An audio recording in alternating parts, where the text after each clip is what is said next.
Very good morning, 10th class. How are you children? आपको आपका result भी मिल गया सेकंड टेस्ट का. बहुत अच्छे मार्क्स हैं. I hope everybody has got good marks. So now start studying for the next exams. Any time we can declare the next exams. और 10th को तो वैसे भी प्रिपरेशंस करनी है बोर्ड्स के लिए. It's very clear now that you are going to have board exams. और जो पूरा सिलेबस हम कर रहे हैं starting from April, you are going to get that in your exams, so it's better you start making notes and learning them now. Coming back to our lesson, we have been doing economics textbook and the last lesson from the book, that is the globalization. In the last lesson, last class, we read about the various methods how MNCs control production across countries. 2-3 तरीके हमने पढ़े थे. By collaborating with local companies, then by buying local companies, और by placing orders to local producers. These are the various ways how MNCs control production.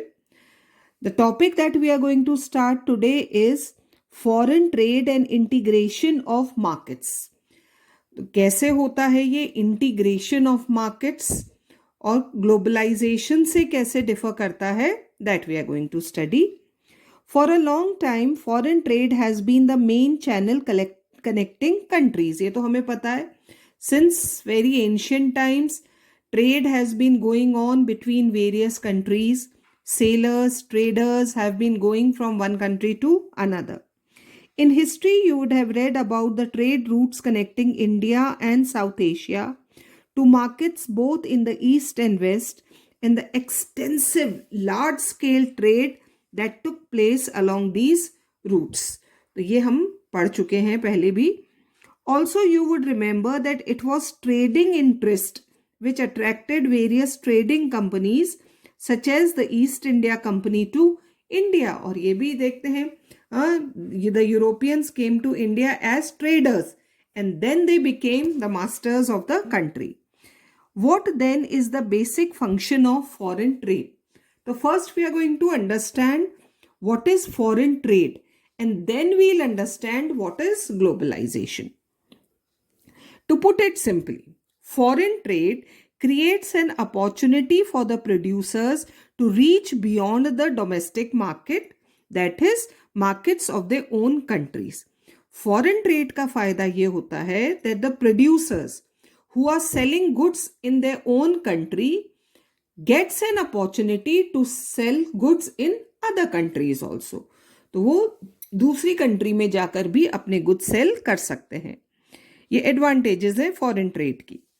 Producers can sell their produce not only in markets located within the country but can also compete in markets located in other countries of the world. This is foreign trade.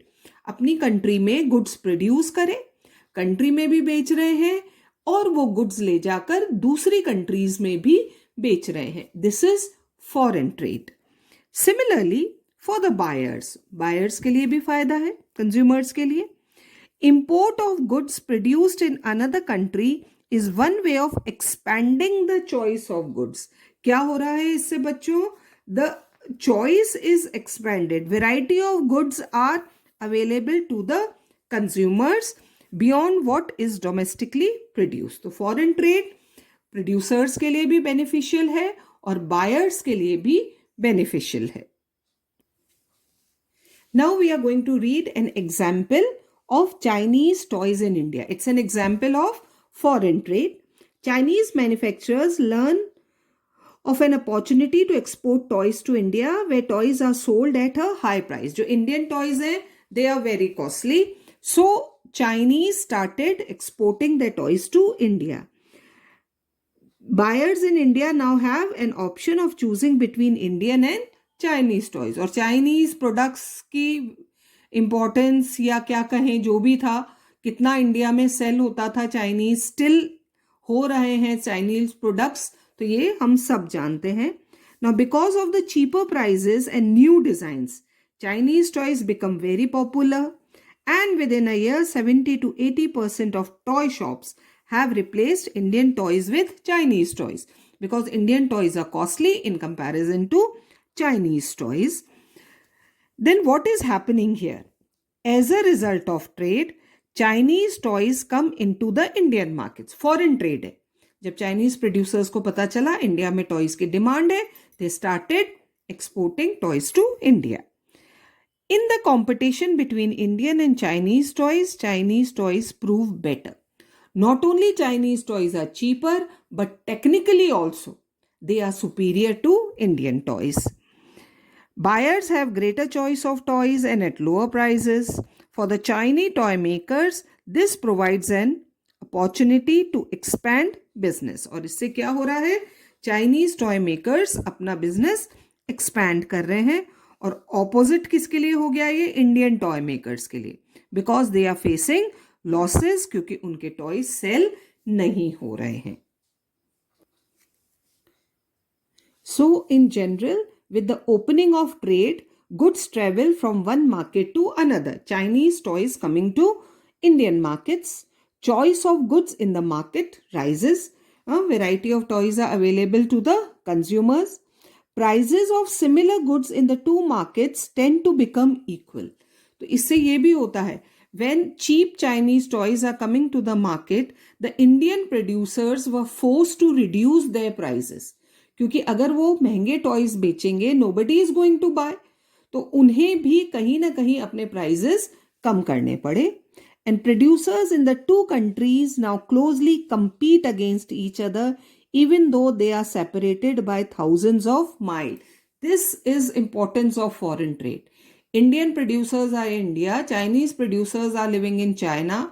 They are producing toys in their respective countries.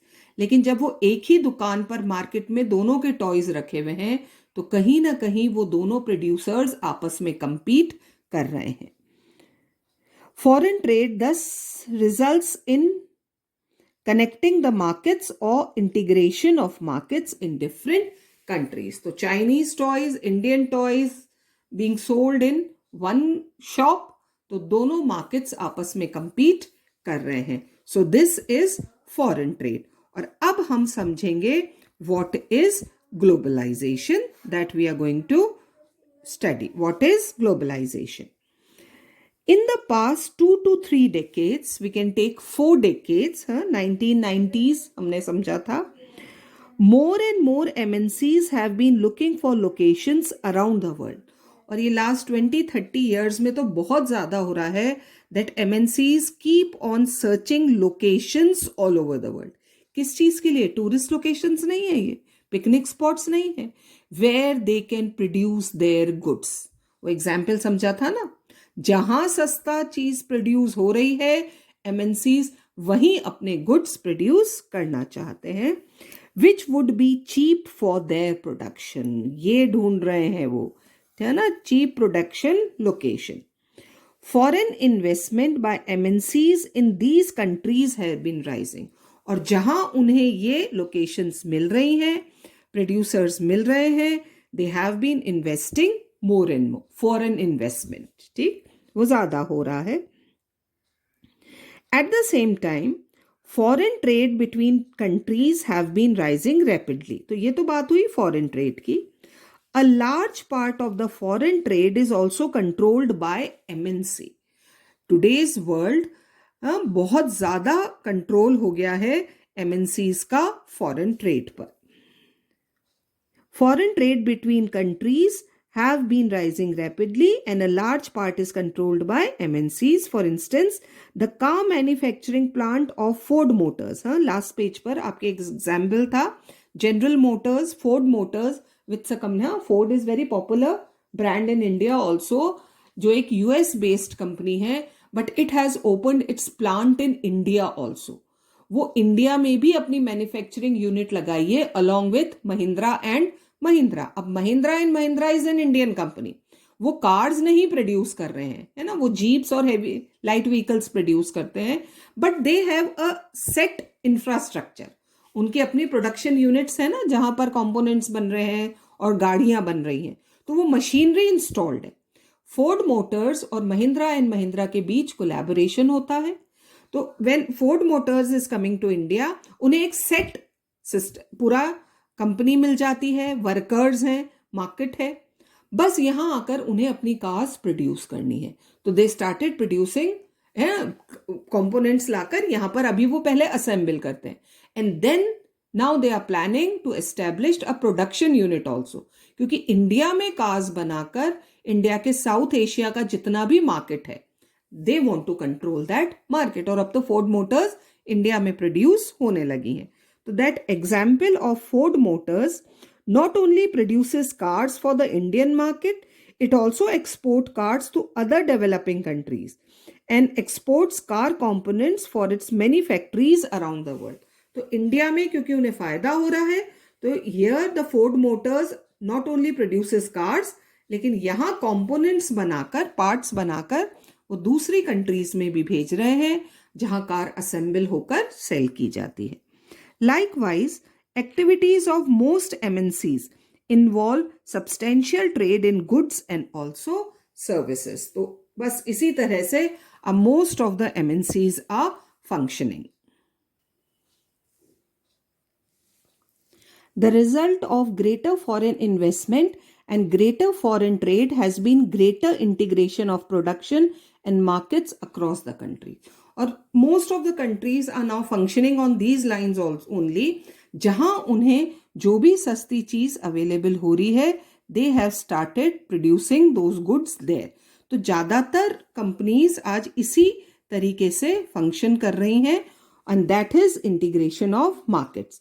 So globalization is this process of rapid integration or interconnection between countries. This is, you can give it as definition, that it's a process of rapid integration of markets between countries. So this is the process of globalization. MNCs are playing a major role in the globalization process. और ये तभी possible हुआ है with the coming of MNCs. More and more goods and services, investments and technology are moving between countries. है ना, global हमारा एक छोटा विलेज हो गया है, बहुत इजी से things are being going from one country to another. Most regions of the world are connected with each other than a few decades back. बहुत क्लोजली कनेक्ट हो गए हैं. Countries and continents, they are more closely connected nowadays. Besides the movement of goods, services, investment and technology, ये तो move कर ही रहे हैं. Goods are going, services है, companies are investing in each other's countries, and technology also going from one country to another. There is one more way in which the countries can be connected. और ये क्या तरीका है? Through the movement of people between countries. It's very common nowadays, children, that people are going from, they are doing job in one country, then they are switching over to another job in another country.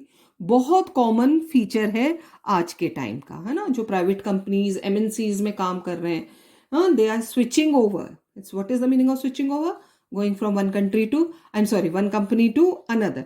जहां उन्हें better package मिलते हैं वो जाकर join कर लेते हैं.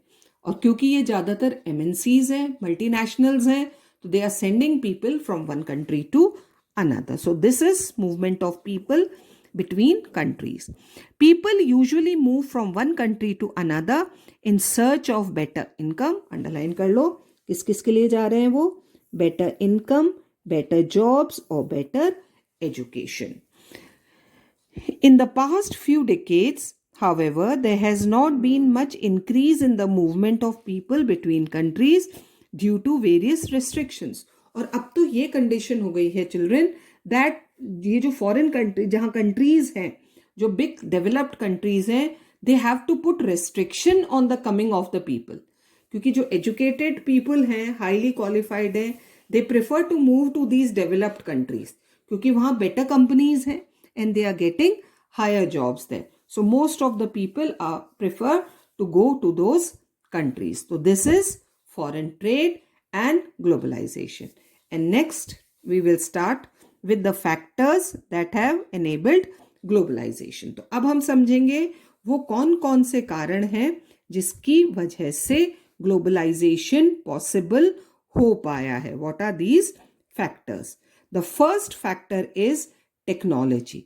और आप इसको एक अलग से पॉइंट बना सकते हो टेक्नोलॉजी के लिए. यहां पर you can write transport technology.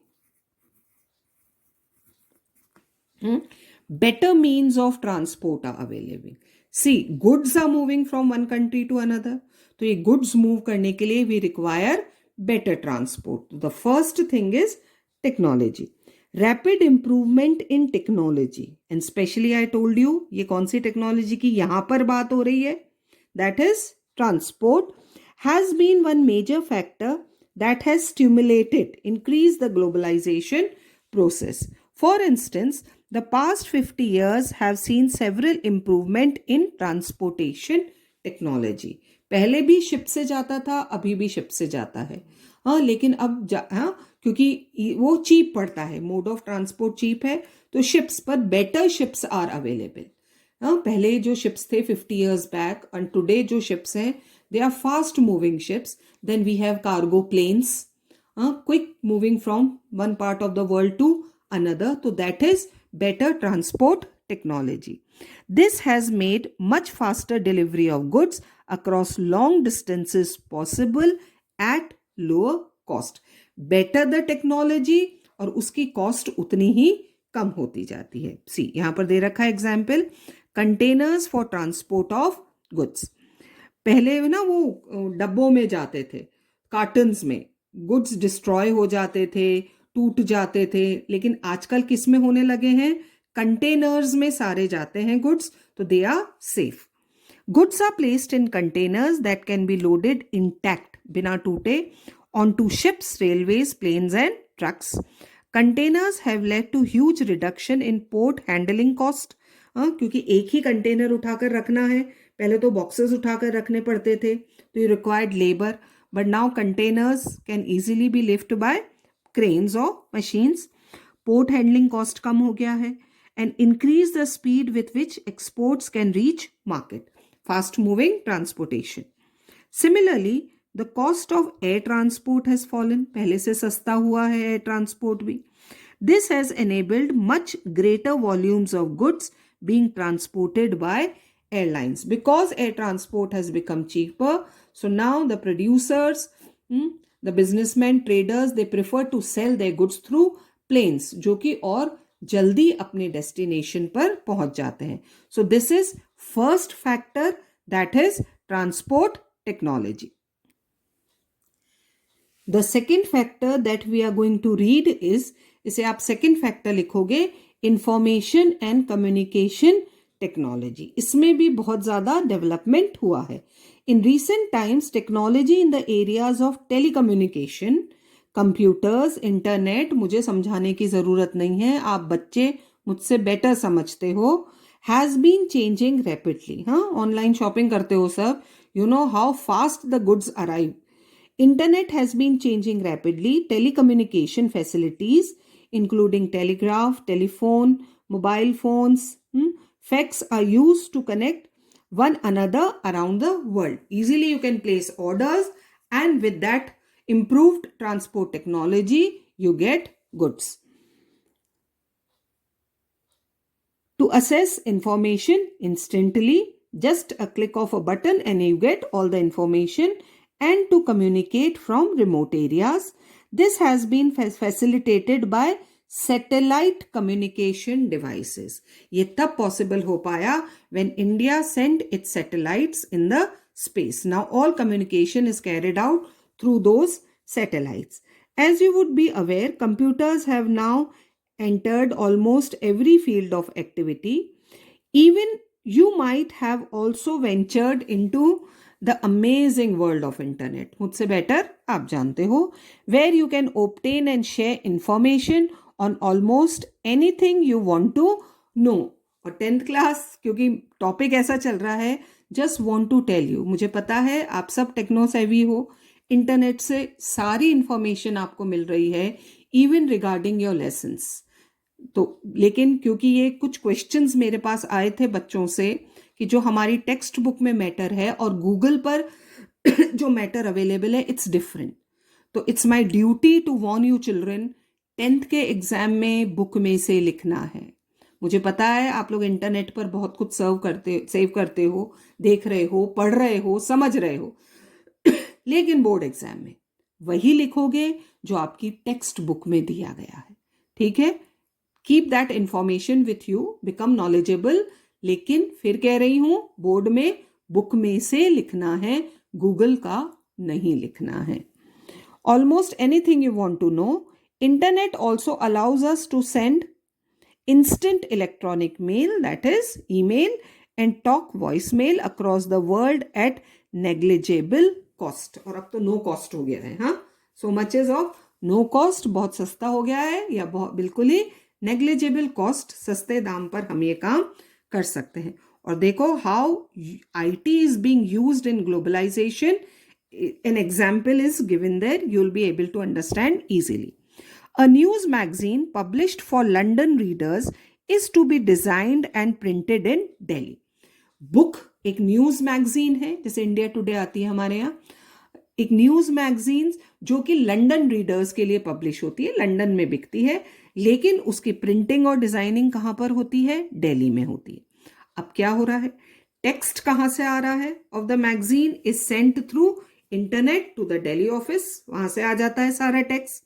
Designers in Delhi office get orders to how to design the magazine, है ना। अब ये डिजाइन द मैगजीन क्या होता है, देखो कहाँ टेक्स्ट होगा, कहाँ बॉक्स होगा, कहाँ पिक्चर होगी, ये सारा डिजाइनिंग होता है एवरी पेज का।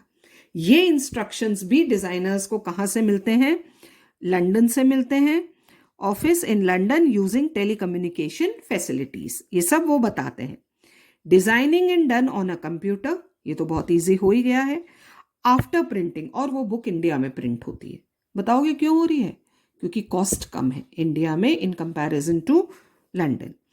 Even the after printing the magazine are sent by air, वो एयरलिफ्ट होकर प्लेन से पहुंच जाती है। Even the payment of money for designing and printing from a bank in London to a bank in Delhi is done instantly through the e banking. तो कितना easy हो गया है इंटरनेट। बुक सेल हो रही है लंदन में, मैटर भी लंदन से आ रहा है, डिजाइनिंग भी वहां से सब बताई जा रही है, लेकिन काम कहाँ हो रहा है? इंडिया में। डिजाइनिंग यहाँ हो रही है, प्रिंटिंग यहाँ हो रही है, ट्रांसपोर्ट फैसिलिटी से the book is airlifted to London, और जो भी अमाउंट पेमेंट है वो ई बैंकिंग के थ्रू इंडिया बैंक में आ जाता है। तो this is IT, one factor which has led to globalization. तो today we will do 2 factors. The further lesson will start tomorrow. Till then, keep reading.